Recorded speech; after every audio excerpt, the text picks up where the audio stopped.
Hello there, very good evening. Welcome back to another edition of Primetime News on TV1, coming to you live and direct from our Newsfirst studios in Colombo. I'm Charlene Benedict for the Newsfirst team. And I'm Thiruni Karunaratna. Here are tonight's top stories. Newsfirst headlines. Main sponsor. A trusted place for your fixed deposit. Valuable FD, a symbol of stability.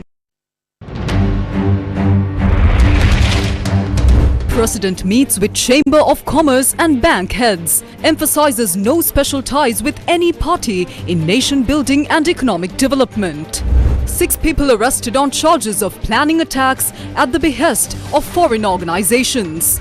Cabinet spokesperson states US Embassy informed government before issuing Arugambe's security alert.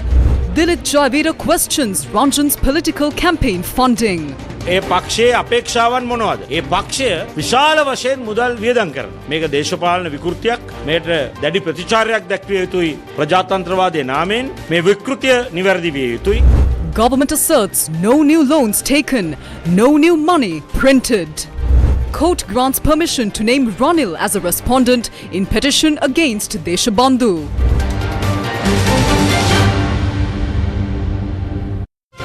Newsfirst headlines. Main sponsor.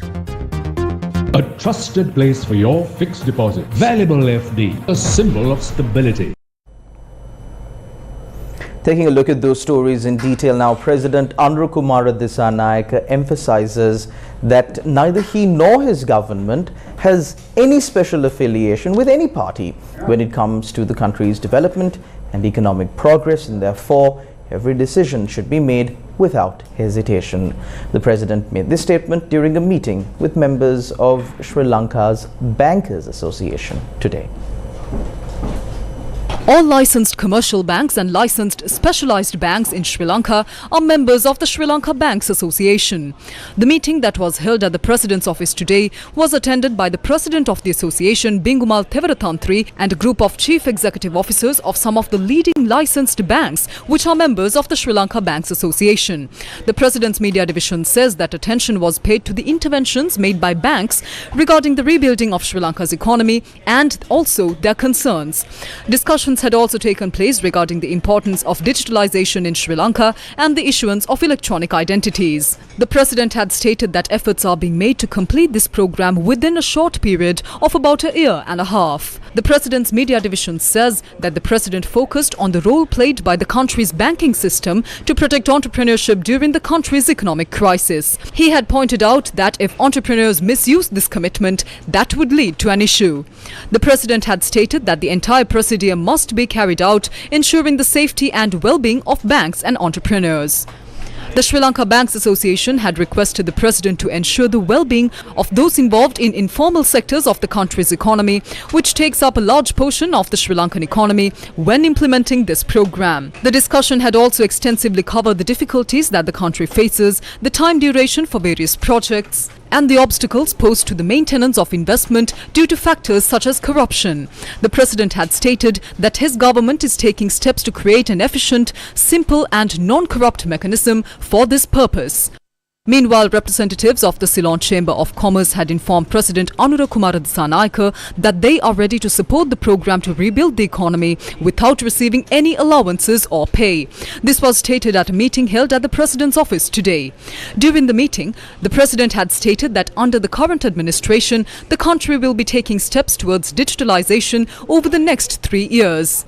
The President's Media Division says that digitalization has the potential to elevate Sri Lanka to a higher level, and that the President indicated that the current government has already initiated interventions related to digitalization.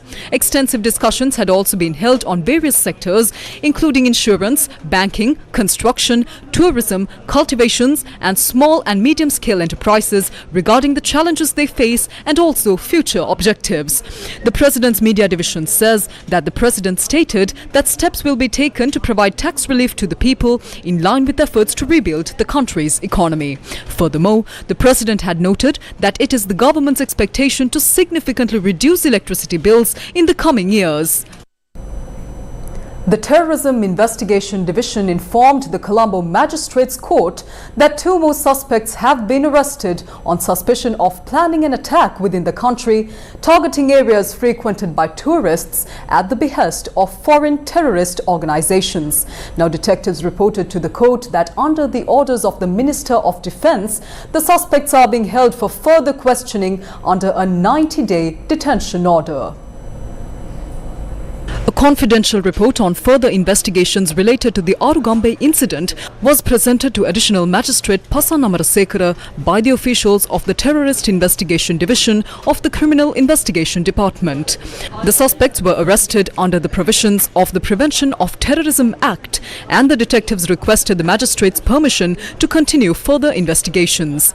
The detectives submitted these details while filling a special motion related to the case concerning the planned terrorist attack targeting a region heavily populated by foreign tourists. After reviewing the details and the special report submitted by the Terrorist Investigation Division, the Additional Magistrate ordered the detectives to present the progress of the investigations to the court in due course and placed the investigation file on record. Meanwhile, Deputy Inspector General of Police and Police spokesperson, Attorney at Law Nihal Kaldua stated that 6 suspects have been arrested so far in connection with the Arugambe incident. The police spokesperson also mentioned that a Maldivian national was arrested on Monday and that the suspects are being detained and questioned under detention orders. Cabinet spokesperson and Minister Vijitha Herath stated that the government has fulfilled its responsibility to protect the public and will continue to do so. අපේ බුද්ධ්‍යංශවලට යම් තොරතුරක් විදේශීය බුද්ධ්‍යංශ මගින් ලබා දීලා තිබුණා. තේවැනි අවස්ථාවකදී වගකියුතු රජයක් විදියට දැඩි ආරක්ෂක Our intelligence agencies received certain information from foreign intelligence services. In such situations, a responsible government must take stringent security measures. Therefore, we convened the National Security Council and made swift decisions to ensure the safety of our citizens and particularly foreign tourists. This is why no incident occurred. Based on the information received, several individuals have been arrested. These individuals have been presented to the court and investigations are ongoing. The primary objective is to ensure the safety of our citizens and tourists. As a government, we have fulfilled this responsibility and will continue to do so.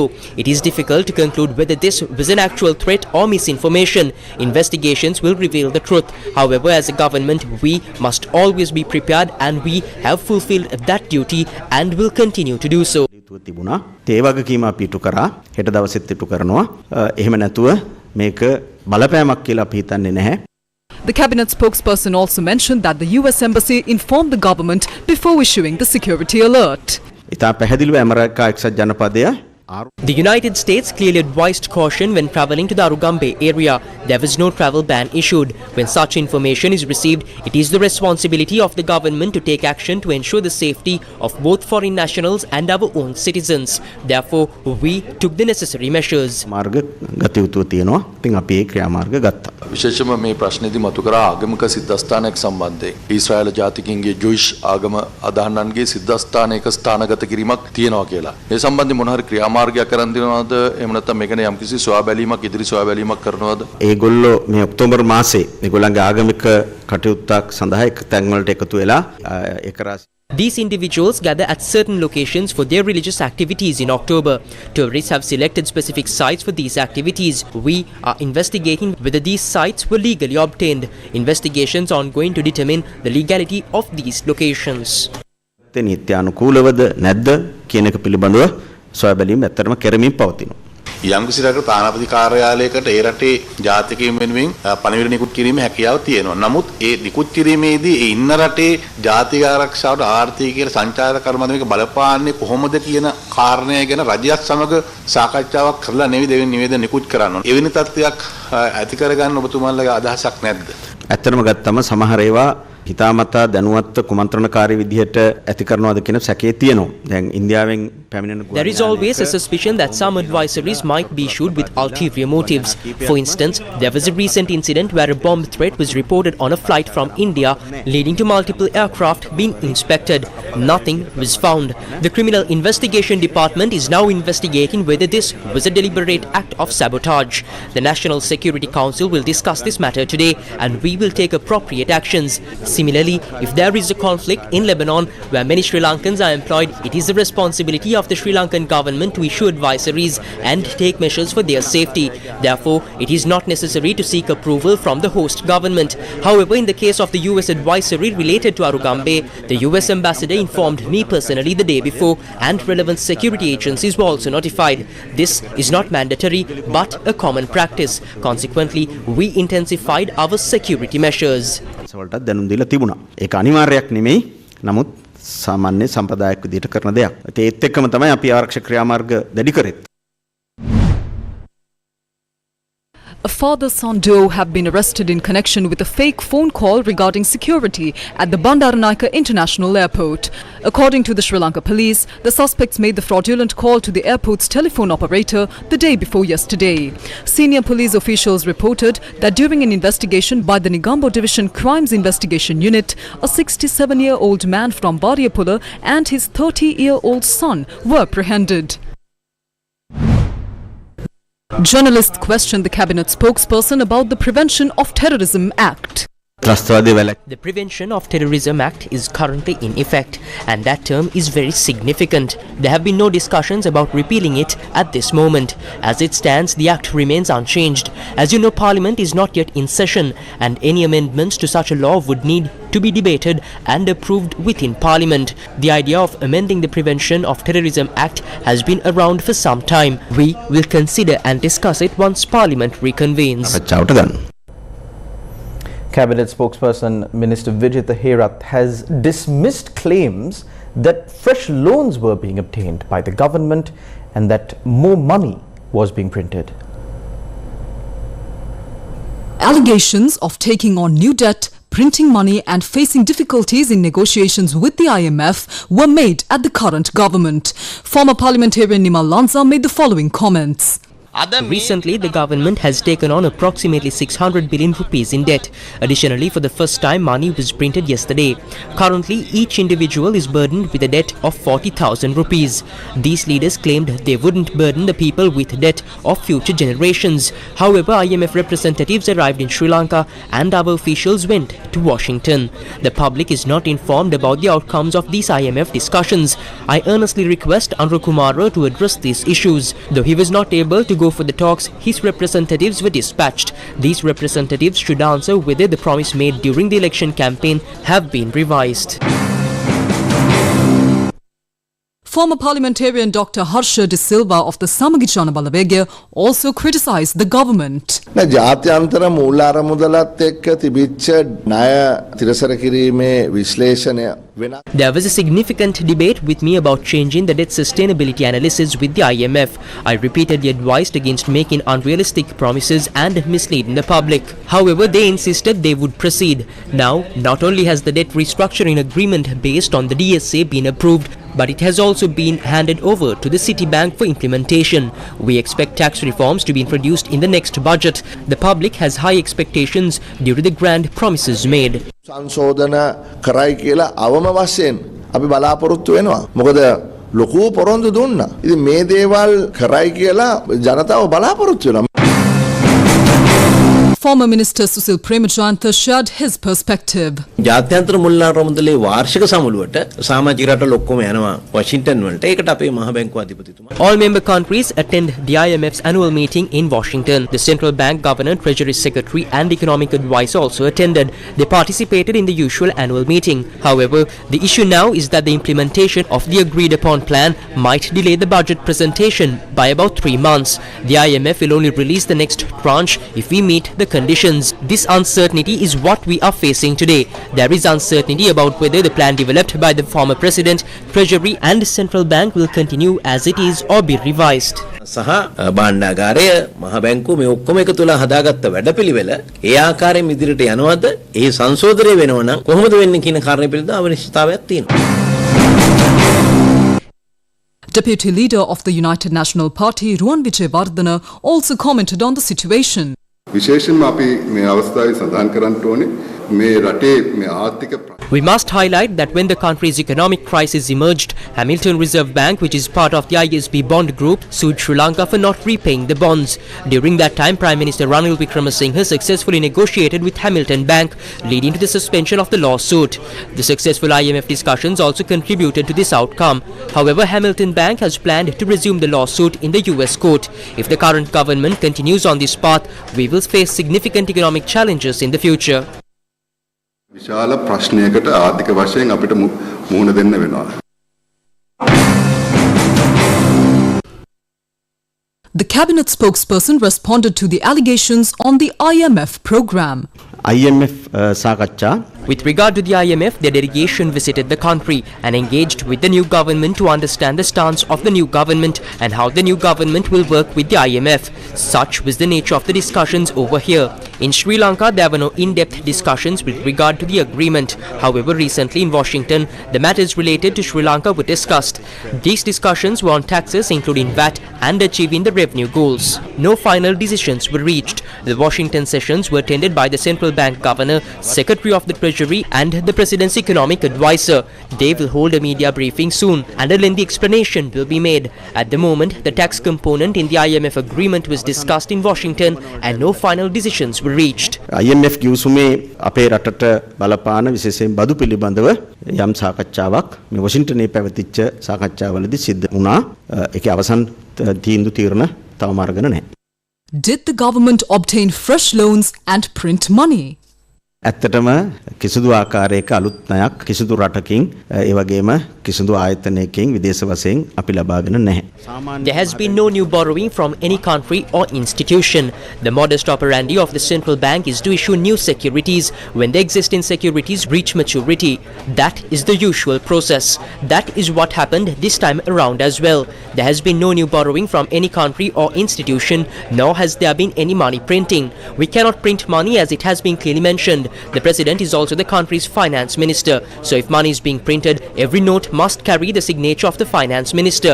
Therefore, no currency note has been issued bearing the signature of President Anurakkumara Dissanayake, who is also the finance minister. If there is such a note, please do show us. We would also like to see a currency note bearing his signature. However, no such currency note has been issued. Fake news claiming that ₹1 billion was printed, that is completely false. We did not print fresh notes and we did not secure any new loans. නිකුත් වෙලා නැහැ.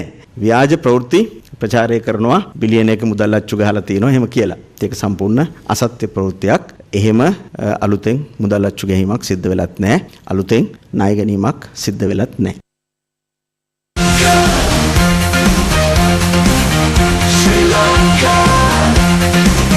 Sri Lanka, Sri Lanka decides. Former parliamentarian Ranjan Ramanayake has been accused of turning politics into a business by Dilip Jayabeda, the Gampaha district candidate of the Sarvajana Balaya. Jayabeda made this accusation in response to allegations that Ramanayake had paid university students to attend the inaugural conference of his United Democratic Voice party. At the end of a party conference held last Saturday, a group of young men and women accused the organizers of failing to provide the promised money and transportation.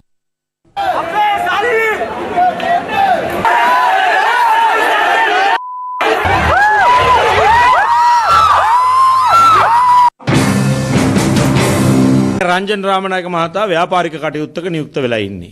Ranjan Ramanayake is engaged in a business venture. Who is the leader of his party? Who owns the party? What are its principles and goals? This party is spending a significant amount of money. Ranjan Ramanayake, who once claimed to catch thieves.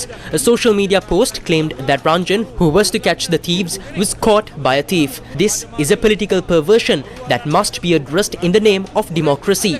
This kind of distortion is unprecedented in Sri Lankan politics and must be corrected. Everyone must come together to defeat such political adversaries regardless of their name or form. මෙවැනි දේශපාලන සතුරු බලවේග පරාජය කළ යුතුයි සියලුම ප්‍රජාතන්ත්‍රවාදයට අයිති පුද්ගලයන්. Janaka Ratnayaka, the Colombo district leader of the Arunalu Janata Party, also shared his views on this matter. මේක තමයි ලංකාවේ තියෙන දේශපාලනය. This is the state of politics in Sri Lanka. You mentioned that this actor travels by helicopter, which was reported in the media yesterday. Whose money is being used for these gatherings? There are reports that these individuals are using money from the diaspora. This is something that people must remove from the political sphere. තමයි මේ පුද්ගලයන් පාවිච්චි කරන්න කියලා. මේක තමයි දේශපාලනයෙන් මහජනතාව අයින් කළ යුතු කාර්යය. Gampaha district candidate of the Samagi Janabalavega attorney at law Rajitha Lakmal, along with his team, filed a complaint with the Election Commission alleging that Ranjan Ramanayaka is violating election laws. At the Sugatadasa Stadium, a conference was held under the leadership of Ranjan Ramanayaka, the candidate from the United Democratic Voice. People were brought in with the promise of payment. The promise of money constitutes a blatant violation of election laws. The funds used for various activities are reportedly coming from dubious sources abroad, intended to undermine the country. Consequently, the Samagijana Balavega filed this complaint with the Election Commission today.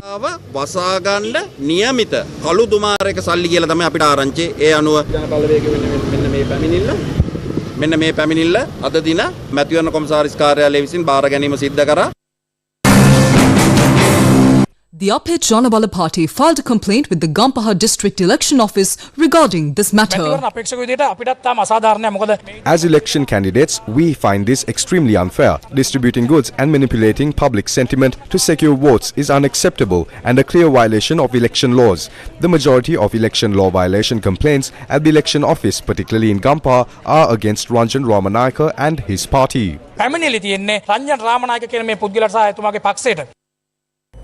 The marking of postal ballots for the parliamentary election will begin tomorrow. The National Election Commission announced that opportunities for marking postal ballots have been arranged at District Secretariat offices, Election Commission offices, Deputy Inspector General's offices and all police stations. In addition to tomorrow, postal voting facilities will be available at these offices on the 4th of November.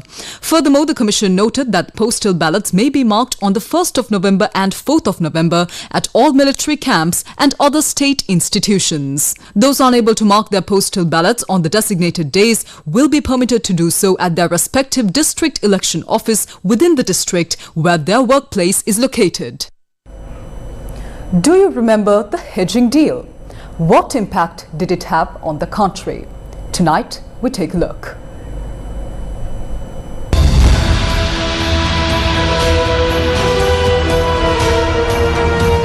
What happened to Sri Lanka? On the 14th of September 2006, a proposal was presented to the cabinet, marking the initiation of a hedging agreement process. At that time, global oil prices were significantly rising. The intention behind this initiative was to secure a favorable price for the Ceylon Petroleum Corporation while purchasing fuel. However, instead of gaining an advantage, the CPC faced substantial losses. During 2007 to 2008, oil prices were on the rise, but they began to decline shortly after the agreement was signed. According to the agreement, when the price of a barrel of oil exceeded $100, the CPC was obligated to purchase 200,000 barrels at $100.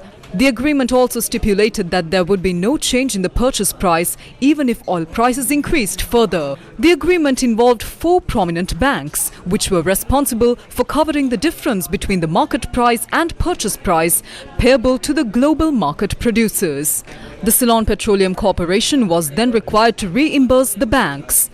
The hedging transactions were as follows: 300,000 barrels with Standard Chartered Bank, 400,000 barrels with Citibank, 100,000 barrels with Deutsche Bank and 200,000 barrels with Commercial Bank. The agreement further stated that if the price of a barrel of oil remained above $130 for 3 consecutive months, the Ceylon Petroleum Corporation could purchase up to 100,000 barrels per month at the base price. Conversely, if the price fell below $100 for 12 consecutive months, the Ceylon Petroleum Corporation would have to purchase 20,000 barrels per month at the base price for those 12 months, after which the agreement would be terminated. Unfortunately, oil prices dropped shortly after the agreement was signed. There were severe allegations that the central bank governor, officials from the Ministry of Petroleum and the Electricity Board did not fulfill their responsibilities correctly, leading to significant losses for the Ceylon Petroleum Corporation. When oil prices increased, the Ceylon Petroleum Corporation benefited for only a short period of 3 months.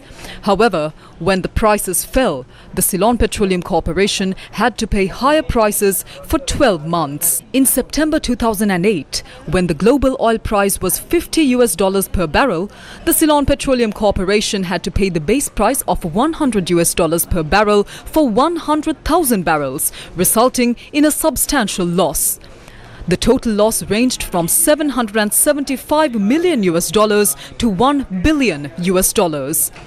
In January 2009, the Supreme Court issued an order to temporarily halt the payments and invalidate the continuation of the hedging agreement. As a result, the Ceylon Petroleum Corporation had to face international arbitration due to the actions of Citibank and Deutsche Bank. The cancellation of the agreement led to accusations of breaching international agreements, and Standard Chartered Bank filed a complaint against the Supreme Court's decision in the High Court of London. On the 12th of April 2011, the court ordered the Ceylon Petroleum Corporation to pay $16 million plus interest, totaling $180 million. Although the Ceylon Petroleum Corporation appealed the decision, the London court rejected the appeal on the 27th of July 2012. What happened next? After 5 years of litigation, the Ceylon Petroleum Corporation managed to settle the dispute with Standard Chartered Bank on the 30th of June 2013 by paying $60 million. During the legal proceedings, then Minister of Petroleum Resources Development A.H.M. Fauzi, then Central Bank Governor Ajit Cabral and several senior officials travelled abroad for legal processes. Officials from the Attorney General's Department and the Ceylon Petroleum Corporation also participated. The total cost for legal fees and travel expenses amounted to 488 million rupees. What happened after that? Everyone remained silent, focusing on their respective work and political activities. This massive loss was borne by the country and its people, impacting the future generations who will inherit the nation. Who is accountable for this? Where are those responsible now? The power of the people. Every divisional secretary's division in Sri Lanka has been declared as an infected area or an area suspected of infection regarding diseases spreading amongst pigs. This is due to the outbreak of the African swine fever and the porcine reproductive and respiratory syndrome, also known as PRRS, amongst pigs here in Sri Lanka. The extraordinary Gazette notification issued under the signature of Director General of the Department of Animal Production and Health, Hemali Kotalavala, says that pigs have been named the susceptible species of animal to this disease. This decision will cease to have effect at the expiration of a period of 3 months. According to the Extraordinary Gazette, the sale, exposure for sale, offering for sale, store, supply or distribution of pigs, pork products and infected materials, and processing and further processing of pork have been prohibited. It is reported that there are about 200,000 pigs in Sri Lanka. Pig farms are mostly located in the western, northwestern, north central, Uva and southern provinces of Sri Lanka. Over the past few days, pig deaths were reported from multiple farms in the Gampaha district. Through investigations carried out by the Department of Animal Production and Health, it was revealed that the cause of death was African swine fever or ASF. The Department of Animal Production and Health says that a mechanism will be implemented to ensure that this disease, which has not been reported from the country before, will not spread any further. What is this African swine fever? This is not a disease that can spread from animals to humans. Once the animal dies due to this condition, various pathogens can become active in the carcass. This could create a threat to the health of the general public. This disease has not been reported from Sri Lanka prior to this. What are the possible sources through which this disease could enter the country? The disease could spread through food items disposed by ships arriving at ports and flights arriving at airports. About 80% of pig farms in the country feed swill to the pigs. Swill is kitchen refuse and scraps of waste food mixed with water used for feeding pigs. There is swill that is made in kitchens within the country and also from food waste of ships. All this may be fed to pigs in the farms. We heard that this is the case in some places. We have not yet investigated this matter deeply. Once we control this situation up to a certain extent, an epidemiological investigation will be conducted to determine how this disease entered the country. What I mentioned could also be how this happened.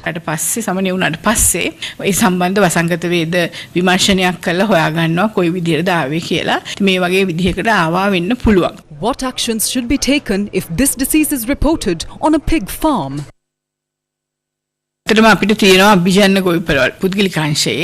are many breeding farms belonging to the private sector. The piglets bred there are distributed to other pig farms. There are certain farms that breed and raise their own piglets. In such instances, when the disease is contracted, the pigs would most likely die. We have already provided instructions on how to use proper sanitary methods to bury the carcasses and use necessary chemical substances during the process. Accordingly, it takes a certain time period to completely sanitize the farm premises. That would be about a month or a month and a half. Pigs would not be let into those farms during that sanitation period. The swine industry can be rebuilt gradually, but a month and a half or two later. We are holding discussions with those involved in this industry to carry out this program promptly.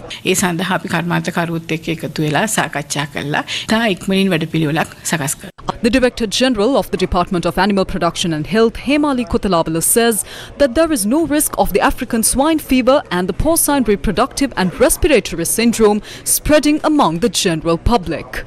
She says that there is no need to create an unnecessary fear regarding this situation.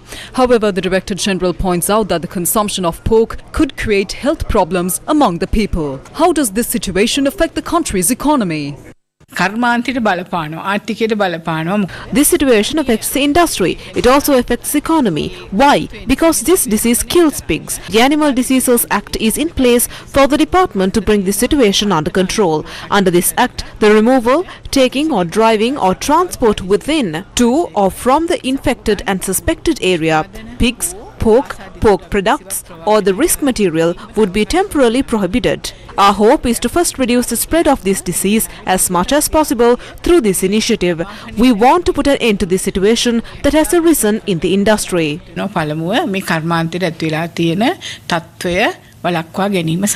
Meanwhile, the matter was also addressed at the media briefing to announce cabinet decisions that was held today.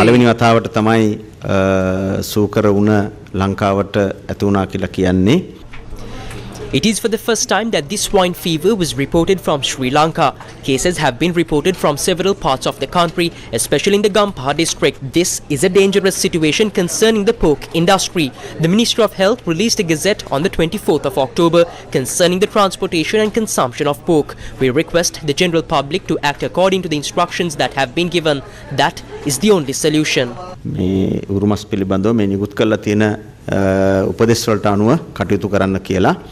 ඒක තමයි ඇත්තටම කරන්න පුළුවන් පිළියම. A trusted place for your fixed deposit. Valuable FD, a symbol of stability. සිප් සතර හොඳින් හදාරන්න. සැමදා පාසලට එන දරුවන් සැම නිපඳ. උන්නට පිරිසිදු වතුර නොමැතිව. ගෙවූ කාලය අවසන් කොට.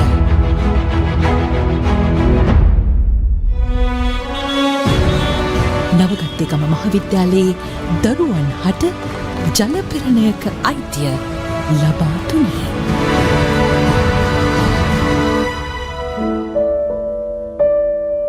ගම්මැද්ද රට නගන ජනපෞර. Welcome back to Primetime News. The Supreme Court has granted permission to name former President Ranil Wickremesinghe as a respondent in a petition challenging the appointment of Deshabandhu Tennakone as the Inspector General of Police. This petition, filed by the Young Journalists Association, argues that Tennakone's appointment is unconstitutional.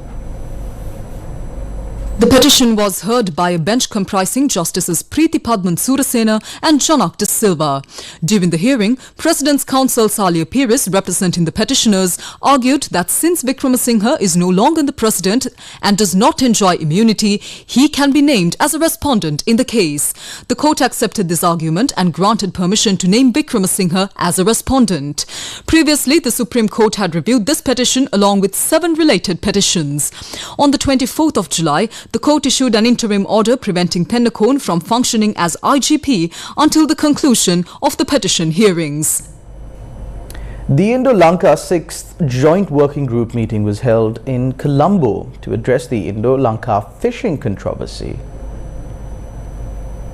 The Secretary to the Ministry of Fisheries, M.B.N.M. Wickremesinghe, says that the Indian delegation arrived in Sri Lanka last night. 17 delegates, including the Indian High Commissioner to Sri Lanka, Santosh Jha, and the Director General of the Indian Department of Fisheries, attended this meeting. The Secretary to the Ministry of Fisheries, M.B.N.M. Wickremesinghe, says that representing Sri Lanka, officials of the Department of Fisheries and Aquatic Resources, representatives of the Triforces, and officials of NARA attended the meeting. He added that at the discussion, special attention was paid to the bottom trawling technique used by Indian fishermen when engaging in fishing activities in the sea of Sri Lanka. The 6th meeting of the India-Sri Lanka Joint Working Group on Fisheries concluded today in Colombo, with both sides emphasizing the need for a humane and cooperative approach to address the concerns of fishermen from both countries. The Indian delegation, led by Dr. Abhilaksh Lekhi, Secretary Department of Fisheries, urged Sri Lanka to expedite the release of Indian fishermen and their boats currently in custody. The Indian side also expressed concern over the increasing number of detentions and the imposition of long sentences and heavy fines on Indian fishermen, calling for adherence to establish understandings and modalities. Both sides agreed to strengthen cooperation between their naval and coast guard authorities to enhance surveillance and patrolling, maintain regular communication through a hotline, and avoid the use of force under any circumstances. To further address fishermen's concerns, the Indian side reiterated its request to schedule a meeting between fishermen associations from both countries. The two sides committed to regular meetings and comprehensive discussions to find a mutually acceptable and long-lasting solution to the issues faced by fishermen. News First, with the people. The 14th International Conference of the University Librarian Association of Sri Lanka was held in Colombo.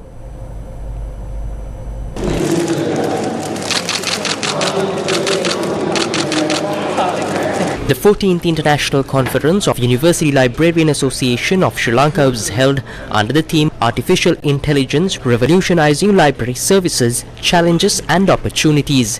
Attending the occasion as the chief guest of the event, Prime Minister Dr. Harini Amarasuriya emphasized on bridging the digital divide with innovative solutions. We must bridge the digital divide with innovative solutions that make information accessible to all our citizens, regardless of their location, socio-economic status or identity. We must also make sure that language is not a barrier for accessing the digital world. Second, capacity building in a resource-constrained environment. We must be innovative in how we develop our human capital. Through strategic partnerships and efficient use of technology, we can maximize the impact of every rupee invested in training our library professionals and supporting our researchers. We will invest in training programs and international collaborations to build this expertise, ensuring our library professionals are equipped not just to manage information, but to actively support and nurture research and innovation. Third, preserving our heritage while embracing the future. AI and digital technologies offer cost-effective solutions to not just preserve our cultural treasures, but make them accessible to the world. Our ancient texts, palm leaves manuscripts, and historical documents must find their place in this digital renaissance, ensuring our rich cultural heritage is preserved and shared with future generations. The University Librarian Association of Sri Lanka is a recognized professional organization in Sri Lanka that represents the interest of library practitioners of the Sri Lanka University sector. The 10th Cybersecurity Summit organized by the Sirasa campus was held in Colombo. The 10th Cybersecurity Summit 2024 and 4th Annual Youth Summit organized by Sirasa campus was held in Colombo today. We are in a digitalized world, so we can't refuse the digitalizing, and we are in a globalized society, so if we refuse that, the society and all the other countries will pass us. It's our responsibility to guide you, use this technology in a wise manner, omitting those bad and negative effects. So using this cyberspace also like that, you have to use that, but you have to avoid malpractices, avoid some of the intruders and some of the personals who are trying to make you put into troubles. So it is our duty as adults to guide you how to do this. Because this area of subject always changing. New threats are adding day to day. So you have to read, you have to watch, you have to listen to seminars to get your knowledge updated. So that is how you become a digital citizen in this type of digital society.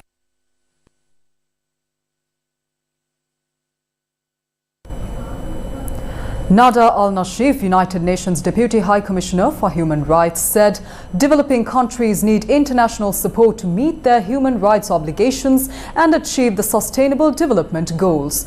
She was speaking at the United Nations Expert Mechanism on the Right to Development at its 10th session in Geneva, Switzerland.